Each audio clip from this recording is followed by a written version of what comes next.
हमारा शत्रु कौन है? चलिए इस वीडियो में हम जानते हैं। इस विषय के बारे में अगर आपको और गहरा जानकारी चाहिए तो मेरा किताब उपलब्ध है।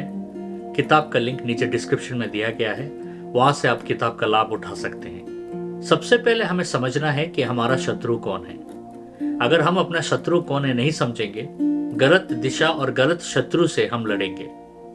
इस प्रयास में कभी कभी वो असली शत्रु हम पर हमला करने में कामयाब हो जाएगा। इसलिए हमें यह जानना जरूरी है कि हमारा असली शत्रु कौन है। जब हम एफिशिएंट का 6:12 पढ़ते हैं, उसमें लिखा है, क्योंकि हमारा यह मल्लयुद्ध लहू और मांस से नहीं परंतु प्रधानों से और अंधकारियों से और इन संसार के अधिकार के हाकिमों से और उस दुष्टता की आत्मिक सेनाओं से है जो आकाश में है।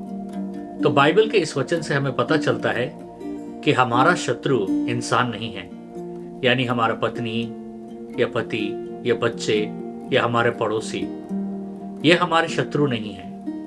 इसका उदाहरण जब हम देखते हैं, जब यीशु मसीह को क्रूस पर चढ़ाया गया, यीशु मसीह उन सारे लोगों को क्षमा करने के लिए पिता से निवेदन किया।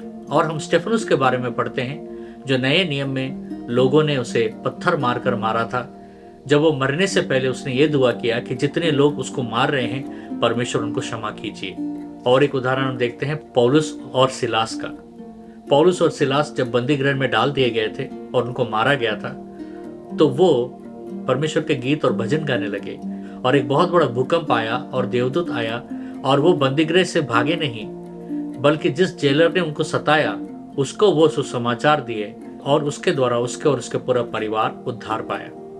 तो हमारा असली शत्रु कौन है? हमारा असली शत्रु है शैतान, इब्लिस, जो हमारा दुश्मन है। जब हम एफिशिएंट का 6वां अध्याय 11 से लेकर 12 वचनों को जब हम पढ़ते हैं, उसमें लिखा है, परमेश्वर के सारे हथियार बांध लो कि तुम शैतान की युक्तियों के सामने खड़े रह सको।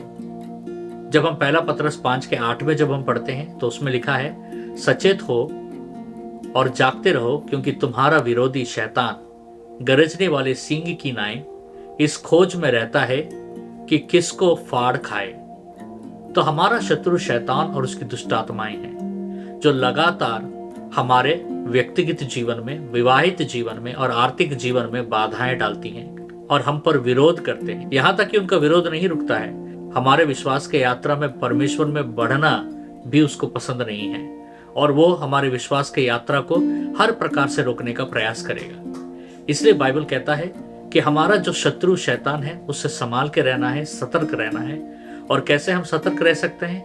निरंतर प्रार्थना करते हुए, परमेश्वर का वचन पढ़ते हुए। और याद रखिए, परमेश्वर के आत्मिक कवच को पहनना बहुत जरूरी है, क्योंकि परमेश्वर का आत्मिक कवच जब आप पहनोगे तो शत्रु का कोई भी तीर या हमला आपके विरुद्ध नहीं आएगा और वो कवच आपको हर हमले से बचाएगा।